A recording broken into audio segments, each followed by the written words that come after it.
Good morning, students. Today we will start our next topic. Last time we have discussed the blood and its parts. पिछली video में हमने discuss किया था blood क्या है, blood की जो आरबीसी डब्ल्यूबीसी प्लेटलेट्स हैं उसके बारे में हमने डिस्कस किया था.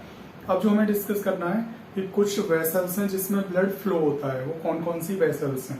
तो हम क्या पढ़ रहे हैं? थर्ड पार्ट पढ़ रहे हैं. ट्रांसपोर्टेशन इन ह्यूमन, यानी ब्लड के थ्रू सर्क्यूलेट होता है अपन nutrients, ions, water, oxygen. Body temperature का मेंटेन भी ब्लड ही रखता है और वो फ्लो हार्ट के थ्रू होता है. तो हार्ट किस तरह से वर्क करता है, कैसे ब्लड को पंप करता है बॉडी में, किस तरह से न्यूट्रिएंट और oxygen all over the body में ट्रांसपोर्ट किए जाते हैं, ये सब हम डिस्कस कर रहे हैं. तो आज हमें डिस्कस करना है आपका वेसल्स, यानी ब्लड वेसल्स जिसमें ब्लड का फ्लो होता है, उनको कहते हैं ब्लड वेसल्स. ये तीन तरह की होती है ब्लड वेसल्स. जो फर्स्ट होती है वो होती है आपकी आर्टरी, सेकंड जो होती है वो होती है आपकी वीन, और जो थर्ड होती है आपकी वो होती है कैपिलरी. देखते हैं वन बाई वन के बारे में. तो कभी कभी डिफरेंस पूछ लिया जाता है कि what is the difference between artery and vein. तो आर्टरी जो होती है वो कैरी करती है, इसको समझना ध्यान से, कैरी प्योर ब्लड. प्योर का मीन्स होता है यहाँ पे ऑक्सीजनेटेड ब्लड, यानी ऑक्सीजन मिला हुआ ब्लड, उसे कहते हैं oxygenated, in all over the body, all over the body tissue या बॉडी पार्ट्स. बीन इसका जस्ट अपोजिट. जो बीन होती है ये क्या करती है, जो CO2 वाला ब्लड है, यानी डीऑक्सीजनेटेड ब्लड कहा जाता है या इम्प्योर ब्लड कहा जाता है, जो डीऑक्सीजनेटेड ब्लड को क्या करती है, कलेक्ट करके लाती है. Collect deoxygenated blood. तो आर्टरी क्या करती है, प्योर ब्लड को ऑल ओवर बॉडी में पहुंचाती है, और बीन क्या करती है, CO2 वाले यानी डीऑक्सीजनेटेड ब्लड को कलेक्ट करती है, और जिसके फोर्सफुल लंग्स से CO2 को बाहर कर देते हैं और फिर से ऑक्सीजन जाती है. वो हम हार्ट में डिटेल में पढ़ेंगे किस तरह से प्रोसेस होती है. यहाँ तो सिर्फ हम डिफरेंस पढ़ रहे हैं इसमें. ये होती है, ये थिक होती है आर्टरी, और ये होती है आपकी थिन. अब इसमें एक एक एक्सेप्शन और है जो तुम्हें याद रखना है. एक तो है आर्टरी का एक्सेप्शन, एक बीन का. तो एक आर्टरी होती है जिसको बोलते हैं पल्मोनरी आर्टरी. पल्मोनरी को साइंस में लंग्स कहते हैं.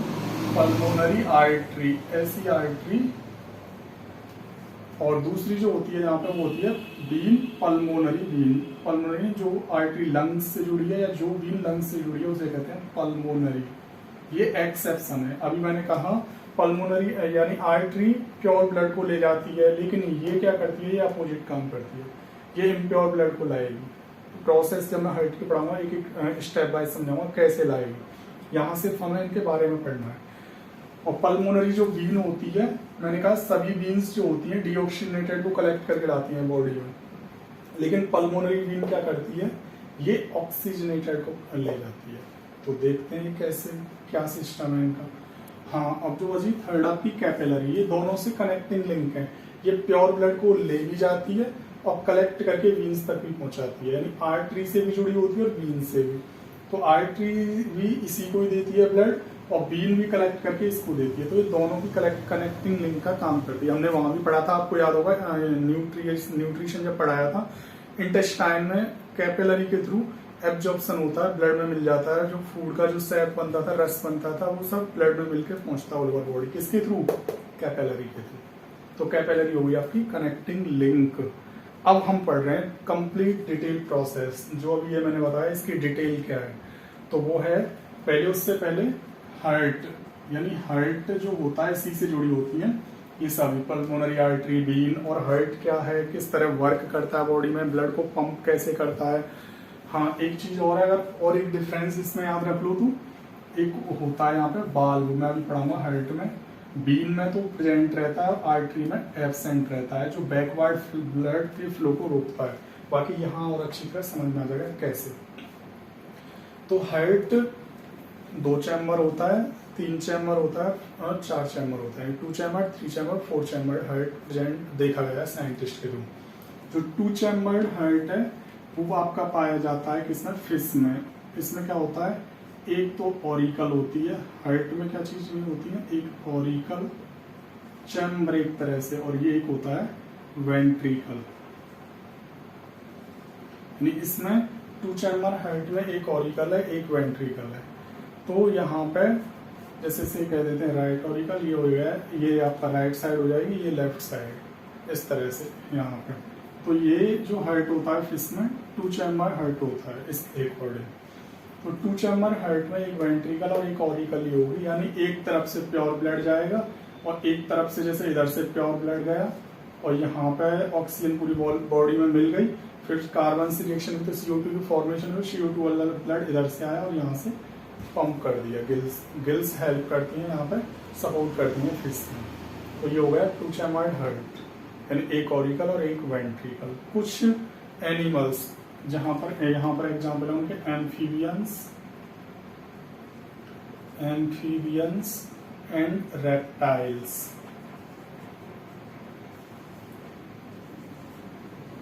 जैसे कि इसमें आ जाता है आपका फ्रॉग, मेढक वगैरह, और इसमें आ जाता है आपके रेंगने वाले स्नेक वगैरह रेप्टाइल्स में। तो यहाँ पे होता है थ्री चैम्बर्ड का हार्ट। इसमें क्या होता है, इस तरह से होता है, टू ऑरिकल हैं, ये भी ऑरिकल, ये भी ऑरिकल, और एक वेंट्रिकल होती है। तो यहाँ पे क्या होता है, यहाँ प्योर और इम्प्योर ब्लड यानी ऑक्सीजनेटेड और डीऑक्सीजनेटेड दोनों तरह के ब्लड मिल जाते हैं, इसीलिए इन एनिमल्स को कहा जाता है कोल्ड ब्लडेड। यहाँ पे एनर्जी की रिक्वायरमेंट नहीं रहती इनकी बॉडी सेल्स को, इसीलिए ये एनिमल्स कहे जाते हैं कोल्ड ब्लडेड। लेकिन इसमें तो हमें इतना ही पढ़ना है, इसमें एक एक्सेप्शन है, रेप्टाइल्स में आता है क्रोकोडाइल, लेकिन क्रोकोडाइल में 3 चैम्बर का हार्ट नहीं होता, वो 4 चैम्बर होता है जो हमारे अंदर होता है। अब हमें जो डिटेल स्टडी करनी है वो करनी है आपकी 4 चैम्बर्ड हार्ट। 4 चैम्बर्ड हार्ट जो होता है ह्यूमन के अंदर, जितने भी मैमल्स हैं सबके अंदर 4 चैम्बर हार्ट होता है। 4 चैम्बर का ही हार्ट होता है जिसको हमें डिटेल्ड पढ़ना है, जिसमें क्या क्या होता है, 2 ऑरिकल और 2 वेंट्रिकल, इस तरह से 4 चैम्बर का हार्ट होता है। जैसे ये मान लेते हैं लेफ्ट ऑरिकल, ये लेफ्ट वेंट्रिकल, ये हो गया राइट ऑरिकल और ये हो गया राइट वेंट्रिकल, यानी ये साइड लेफ्ट मानी जाती है, ये राइट आती है। ये आपके बाल्ब होते हैं, ब्लड अभी मैं बताऊंगा कैसे कैसे फ्लो होगा, अभी फिलहाल मैं शॉर्ट में 1 बाय 1 इनको एक्सप्लेन करूँ टर्म्स को यहाँ। तो आज अभी हमने क्या पढ़ा, आर्टरी, वीन, कैपिलरी, 3 तरह की हमारी बॉडी में वेसल्स हैं, एक तरह से नली है जिनमें खून बहता है और यही कनेक्टेड रहती है आपस में, एक प्योर ब्लड को ले जाती है, एक इम्प्योर को, एक दोनों से कनेक्ट रहती है। और हार्ट जो देखे गए वो 2 चैम्बर्ड, फिर से एग्जाम्पल है 3 चैम्बर्ड रेप्टाइल्स एंड एम्फीबियंस, और 4 चैम्बर्ड जो होते हैं वो वार्म ब्लडेड होते हैं, क्योंकि यहाँ एनर्जी की रिक्वायरमेंट होती है, क्योंकि एक साइड से प्योर ब्लड चलता है, एक से इम्प्योर, और यहाँ पे ऐसा नहीं था, यहाँ पे मिल जाते थे दोनों। इस तरह से 4 चैम्बर हार्ट हो गया। अब हमें अपनी बात कर दी ह्यूमन का हार्ट कैसे वर्क करता है, पंप करता है, डिटेल में। ये अच्छा क्वेश्चन है और इसका ये है कि एक साल के बाद रिपीट होता है, 5 मार्क्स में, बड़ा क्वेश्चन है। अब इससे पहले एक लास्ट टॉपिक आज डिस्कस कर लेते हैं, फिर इसको हम नेक्स्ट टाइम पर डिस्कस करेंगे 4 चैम्बर हार्ट को डिटेल में। कि transportation in plants, transportation in plants, ये अभी हमने नहीं बताया, क्योंकि प्रत्येक टॉपिक में हमने प्लांट्स का जरूर पढ़ा है। न्यूट्रिशन में पहले प्लांट्स का, फिर एनिमल का, देन उसके बाद रेस्पिरेशन पढ़ा था, उसमें पहले प्लांट्स का फिर एनिमल का। अब यहाँ पे भी ट्रांसपोर्टेशन में पहले हम प्लांट्स का देख लें, उसके बाद नेक्स्ट टाइम पे हम देखेंगे ह्यूमन का, जो बड़ा क्वेश्चन बनेगा आपका। तो देखते हैं पहले ट्रांसपोर्टेशन इन प्लांट्स में, इसमें क्या होता है। तो ट्रांसपोर्टेशन इन प्लांट्स में 9th क्लास में 2 टाइप की सेल्स थी, वही यहाँ पर है। एक थी आपकी जाइलम, एक है आपकी फ्लोएम। ये भी 4 पार्ट्स में आपकी डिवाइड्स थी, जैसे tracheids, vessel, xylem, parenchyma, xylem fibre, ये सभी सेल कलेक्ट हो जाती हैं। ऐसे यहाँ पे सीड ट्यूब्स, इनके नाम याद नहीं हो तो एक बार कर लेना आप। दूसरी होती है कंपेनियन सेल, क्योंकि 9th में इनकी डिटेल पढ़ी थी ना बायो में। और फ्लोएम फाइबर और फ्लोएम पैरेन्काइमा, ऐसे यहाँ पे जाइलम में क्या हो गया, ट्रैकिड्स, वेसल्स और जाइलम पैरेन्काइमा और जाइलम फाइबर।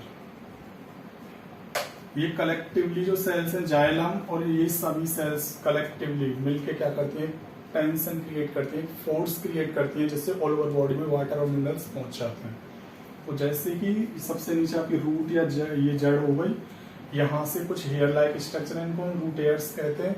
यहाँ से डिजॉल्व फॉर्म में मिनरल और ऑक्सीजन जितनी भी गैसेज हैं, मिनरल वाटर डिजॉल्व फॉर्म में यहाँ से वाटर के साथ एब्जॉर्ब कर लेती है रूट एयर। रूट एयर के बाद कौन सी सेल्स आती है आपकी, एपिडर्मिस। एपिडर्मिस के बाद कॉर्टेक्स, देन एंडोडर्मिस। इसको हम डिस्कस कर चुके हैं, इसलिए मैं थोड़ा सा जल्दी बता रहा हूँ, पहले ही हम ऑलरेडी, लेकिन यहाँ पर दोबारा रिपीट हो गया है कि इस तरह से ट्रांसपोर्टेशन होता है।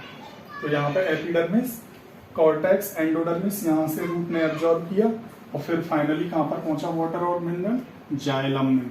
जाइलम की ये सभी सेल्स कंबाइंडली मिलकर एक फोर्स क्रिएट करती हैं, जिसको कहते हैं जाइलम टेंशन। इसको जरूर ध्यान रखना एक नंबर में, या जाइलम फोर्स भी कह सकते हैं, जाइलम टेंशन या जाइलम फोर्स या जाइलम पुल। तो यहाँ पे ऐसे जाइलम मिनरल और वाटर को एब्जॉर्ब करके पत्तियों तक यानी लीव्स तक पहुंचाती है, तब कहीं फोटोसिंथेसिस होती है। अगर ज्यादा वाटर और मिनरल एब्जॉर्ब कर दिए तो आपने देखा होगा पत्तियों के सरफेस पे वाटर आ जाता है, excess water is removed by the stomata of leaves. उस कंडीशन को यहाँ साइंस में कहा जाता है ट्रांसपीरेशन। ट्रांसपीरेशन लास्ट ईयर ये क्वेश्चन पूछा गया था, व्हाट इज ट्रांसपीरेशन। तो ट्रांसपीरेशन क्या है, जब प्लांट्स ज्यादा वाटर और मिनरल या वाटर एब्जॉर्ब कर लेते हैं तो एक्सेस वाटर यानी ज्यादा वाटर पत्तियों के स्टोमेटा के थ्रू सरफेस पे आ जाता है। Excess water is removed by the stomata of leaves, this is known as transpiration. ठीक है, उसके बाद अब आगे हम बात करें, जाइलम ने एब्जॉर्ब कर लिया, फ्लोएम का क्या रोल है ट्रांसपोर्टेशन में। अब जो फोटोसिंथेसिस के बाद फूड बना, जो हमने पढ़ा था ग्लूकोज C6H, अब जो फूड है वो सैप की फॉर्म में ऑल ओवर प्लांट्स को मिलेगा, क्योंकि आपने देखा वो फल एक जगह नहीं लगते, ऑल ओवर प्लांट में इक्वली डिस्ट्रीब्यूट होता है। तो फ्लोएम के थ्रू जो सैप है, फूड है, कार्बोहाइड्रेट है, ऑल ओवर प्लांट में ट्रांसपोर्ट होता है फ्लोएम और फ्लोएम की सेल्स के थ्रू। ये चारों तरफ होता है, ये यूनिडायरेक्शनली होता है। तो ये फ्लोएम के थ्रू ऑल ओवर डायरेक्शन में जब फ्लो होता है, इस प्रोसेस को कहते हैं हम ट्रांसलोकेशन।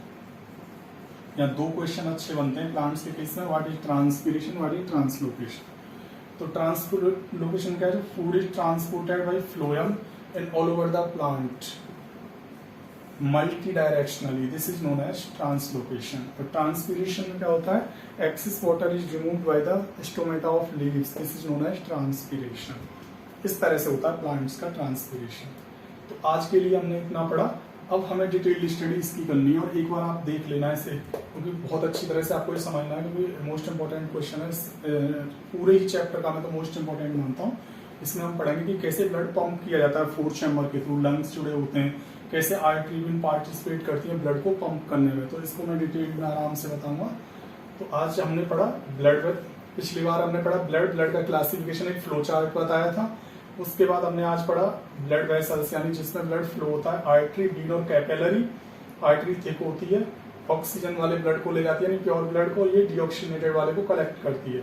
कैपिलरी दोनों से कनेक्ट होती है, यानी प्योर को भी ले जाती है और इम्प्योर को भी कलेक्ट करती है। 2 चैम्बर्ड हार्ट फिश का एग्जाम्पल है, 3 चैम्बर्ड का एम्फीबियंस और रेप्टाइल्स हैं, 4 चैम्बर्ड में मैमल्स और ह्यूमन हम लोग आते हैं। और उसके बाद हमने पढ़ा है ट्रांसपोर्टेशन इन प्लांट्स में जाइलम एंड फ्लोएम।